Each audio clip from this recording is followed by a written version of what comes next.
Hello, everyone, and welcome to the Unit 8 review session.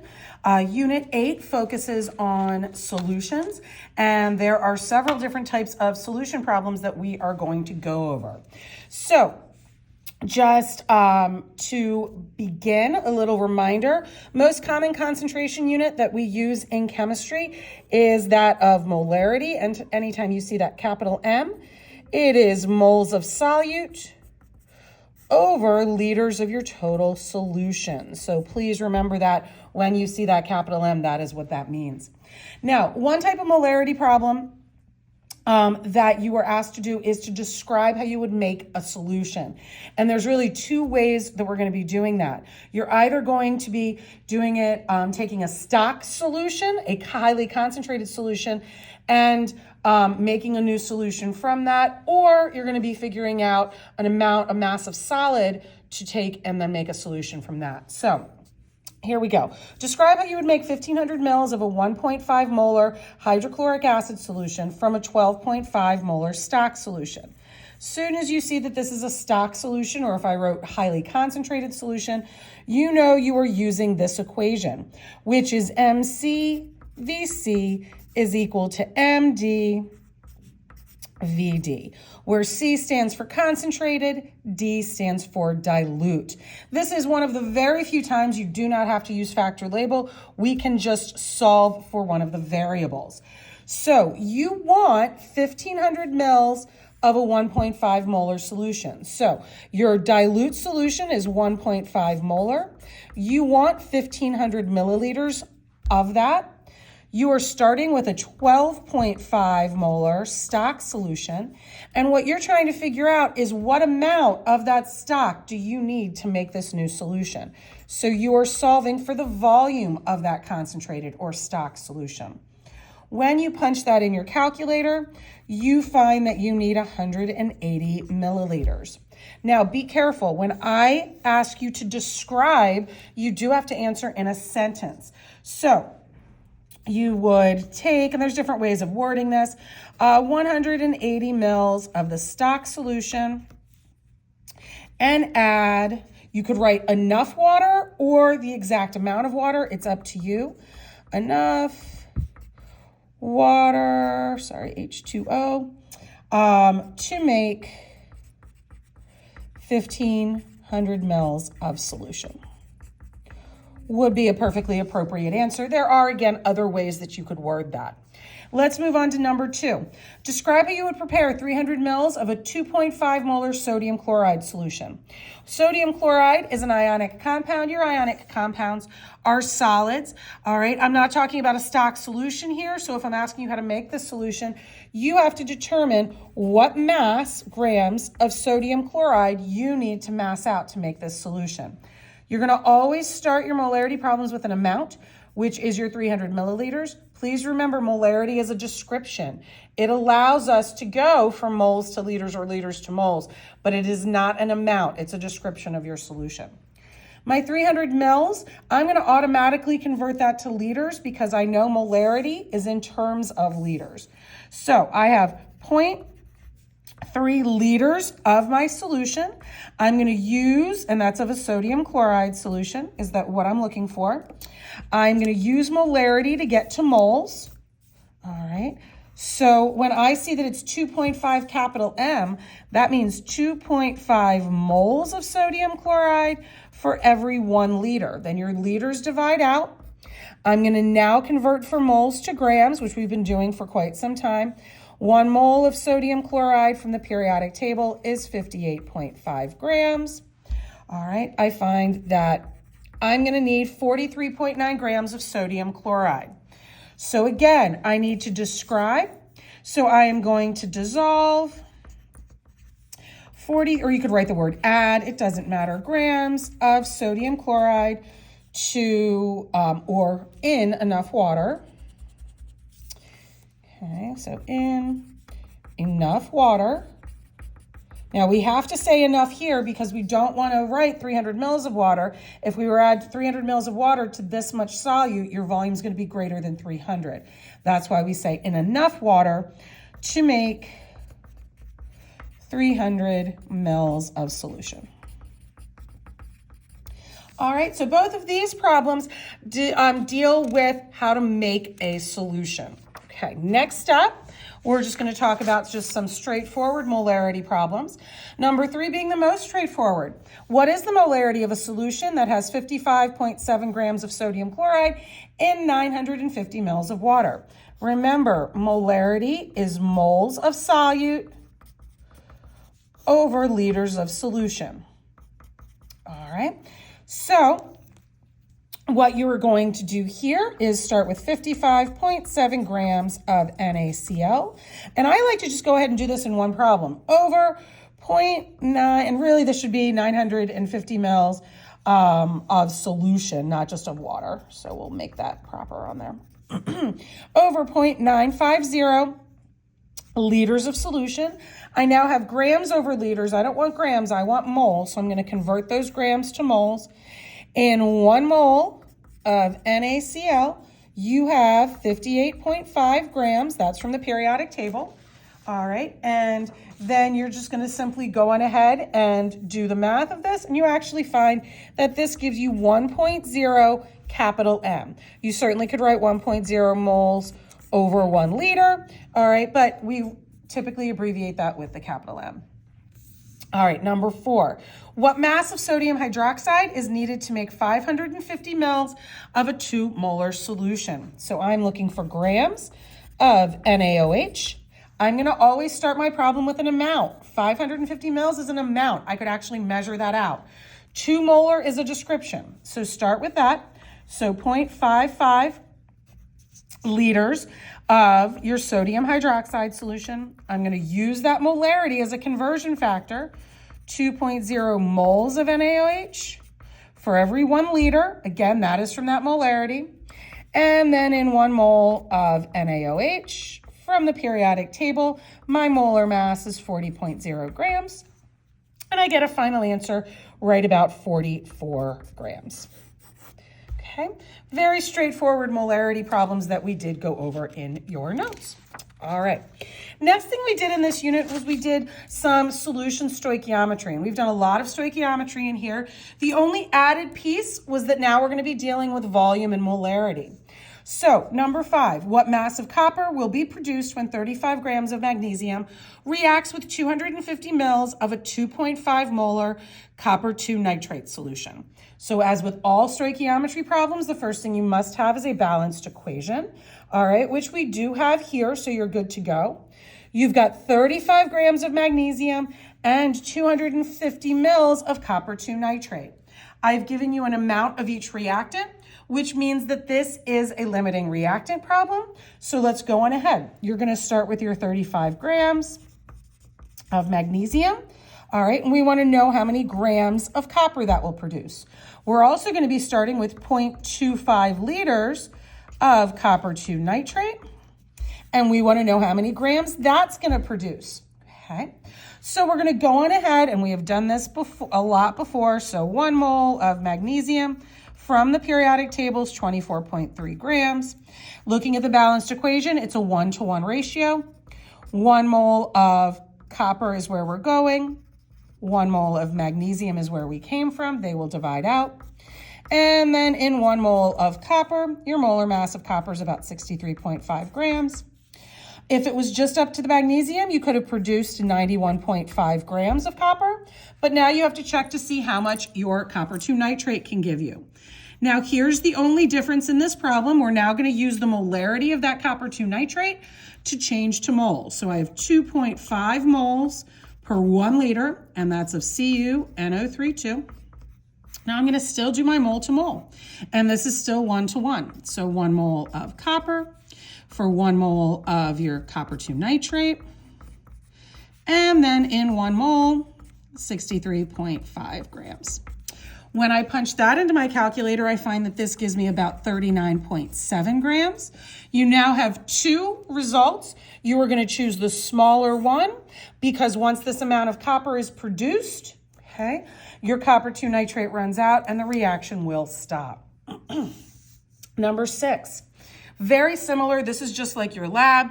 What mass of precipitate will be formed when 25 mils of a 3.6 molar sodium hydroxide solution reacts with 45 mils of a 4 molar copper 2 nitrate? So here is your balanced equation. You have to determine your precipitate. You're going to look at your solubility rules, and you're going to find that your copper 2 hydroxide is your precipitate. So you're going to set up two problems looking for that copper 2 hydroxide. All right. Oh, I have an extra parentheses there.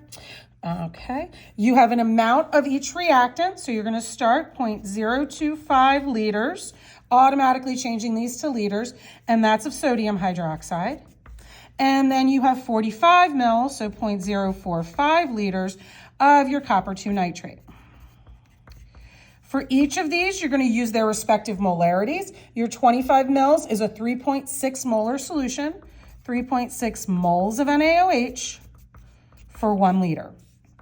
Your copper 2 nitrate is a 4 molar, 4.0 moles of CuNO32 for every 1 liter. All right, I'm now going to proceed with each problem. I'm going to do a mole to mole. I have 2 moles of sodium hydroxide. All right, for every 1 mole of copper 2 hydroxide, which is our precipitate, remember, what we are going to. And then moles to grams. In 1 mole, from my periodic table, the molar mass of copper 2 hydroxide is 97.5 grams. All right, I'm going to do the same, but with the bottom with copper 2 nitrate. In this case, this is a 1-to-1. 1 mole of CuOH2 for every 1 mole of CuNO32. 97.5 grams, 1 mole. All right, so for my answers, this one gave me 4.39 grams, and then this one 17.6 grams. Again, you're choosing the smaller amount. All right, and that is your final answer because sodium hydroxide runs out. All right, the final part of our unit focused on colligative properties. And for our colligative properties, all right, there's a couple different concentrations and things that we will need to know. So I'm going to kind of quickly go through these. Calculate the freezing point and boiling point of a solution containing 45 grams of K2CO3, all right, in 100 grams of water. So this equation is delta T is equal to K times your molality times your I, your von Hoft factor, your number of particles. This constant is going to be different for the freezing point and the boiling point. It will be given to you, all right, on your test. This is not something that you need to memorize. So we'll first start with the freezing point. Now, what you do have to remember about freezing point is that it's going to be a freezing point depression, so that's going to go down. Boiling point is going to be an elevation as we add a solute, so that's going to go up. So first thing we have to solve for is molality, and little m is molality. It is moles of solute over kilograms of solvent. So it might look like molarity, but it is different. So what am I dealing with here? I have 45.0 grams of K2CO3 over 100 grams of water, which as we know is going to be 0.1 kilograms of water. I need to change that to moles. In 1 mole from the periodic table, the mass is 138.2 grams. So you're dealing with a molality of about 3.26, and we call that molal, 3.26 molal. All right, now I'm going to put it into these different problems. So let's do our change in temp. Sorry, it's got to be a little small. For my freezing point first, that's going to be my freezing point constant, which is 1.85. Then my molality, 3.26. Now my I value, if you are dealing with a covalent compound, 2 nonmetals, your I will always be 1. If you're dealing with an ionic compound, then it's going to be the number of ions in that compound. So potassium is a metal, therefore it's an ionic compound. You have 1 potassium, 2 potassium, and then a carbonate. That is 3 ions, so your I value is 3 here. When you solve for that, you get about 18.1 degrees Celsius. Now, remember, freezing point is going to go down. The normal freezing point of water is 0. So your new freezing point is going to be negative 18.1 degrees Celsius. Don't forget to do that, okay? Now, for my boiling point, change in temp of the boiling point is going to be the boiling point constant, 0.515. Again, that will be given to you. Times the molality, 3.26 mole, times your I, which is 3. When I solve for that, I get 5.04 degrees Celsius. Boiling point, however, is going to go up. All right, your boiling point elevation. So the normal boiling point is 100. So we're going to go up by 5.04. So your new boiling point is 105.4 degrees Celsius would be the answer for that one. All right. Number 8, I'm actually going to save a little time. I'm not going to go through this one with you because we have another one later that's very similar. But I do encourage you to go on ahead and give 8 a try. And I will tell you, final answer for 8 is 83.3 grams per mole. All right, if you want to see this worked out, you can certainly look on Canvas. But we're going to do one very similar, so I'm going to go ahead and skip number 8 for right now. Let's go on ahead to number 9. All right. Calculate the vapor pressure of a solution at 50 if 81 grams of glucose is dissolved in 250 grams of water. And I'm telling you what the normal what the vapor pressure at 50 is. All right. So for vapor pressure, you need to find the mole fraction of the solvent, okay, which is going to be moles of solvent over your total moles. All right, so we're going to find our moles to begin with. I have 81 grams of C6H12O6. In 1 mole, that's 180 grams. That gives us 0.45, excuse me. And then I have 250 grams of water. In 1 mole, that's 18 grams. And that's going to give me 13.9. And these are in moles. All right, to find my mole fraction, I go to my solvent. My solvent is water. So I'm going to go 13.9 divided by 0.45 plus 13.9. And that gives me a mole fraction of 0.97. What that's telling me is that about 97% of the surface of this liquid is still water. So I'm going to take that 0.97. I'm going to multiply it by the vapor pressure of pure water, which is given to you in the problem, and you get 11.9 kPa as your final answer. All right, number 10. In number 10, we are dealing with what is the molar mass. So this is what I was mentioning was very similar to number 8. All right, 3.5 grams of non-ionizing, if it's non-ionizing, it means that I value is 1, is dissolved in 65 grams of water. The resulting boiling point the resulting solution, has a boiling point of 1 or 1.5. What is the molar mass? Well, molar mass, all right, so molar mass is going to have a label of grams of solute over moles of solute. I've already given you your grams of solute, so you already have that. You need to find moles of solute, and we're going to do that first by finding the molality. So find little m. I'm going to do that by a freezing point, or in this case, a boiling point elevation problem. So you know that delta T is equal to KB times little m times I. Well, the change in temperature, is 1.5 because it's typically 100. So it's now 1.5. The boiling point constant is 0.515. You're looking for molality, and the I is going to be 1 because of non-ionizing. You're going to solve this, and when you do, you're going to find that your little m, I want to make sure I'm still on the screen yet, little m is equal to 2.91, and that's in terms of moles of solute over 1 kilogram of water. Well, I'm looking for moles of solute, but not per kilogram of water. So I'm going to get rid of that water because I didn't have a kilogram, I had 65 grams. So I'm going to multiply this by 0.065 kilograms. That's how much water I had. That way that's gone. When I do this, I end up getting 0.189 moles. Well, I have grams from my problem, I have moles. So 3.5 grams divided by 0.189 moles is going to give me a molar mass of 18.5 grams per mole. All right, please make sure you're showing all of your work for these types of problems, okay? All right, last up is we're going to talk a little bit about our solubility curves. This is graph interpretation. You will have questions like this on your test.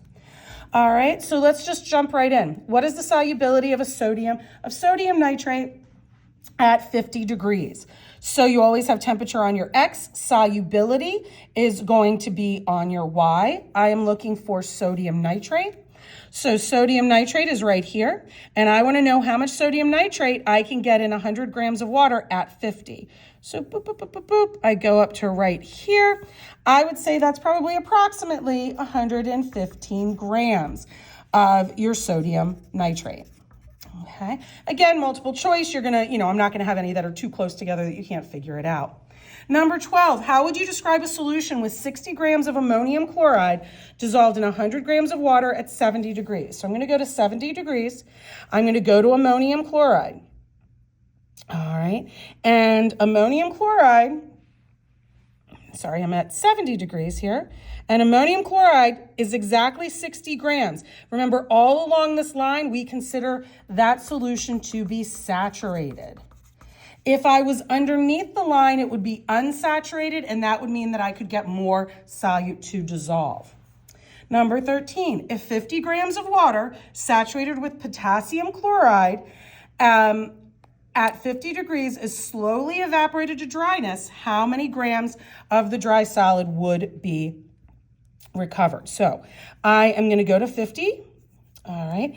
And at 50, I am looking at potassium chloride, which is right there. All right, and just to make kind of our numbers easier, I'm going to say that this is 40 grams. Now, this is 40 grams per 100 grams of water. We don't have 100 grams of water. We only have 50 grams of water. So for 50 grams, right, that's going to turn into 20 grams of water. So the final answer there is 20. So make sure that you're always paying attention to the label of that y-axis. All right. So finally, how many grams of sodium nitrate are required to saturate 400 grams of water at 40? So I'm going to go to 40.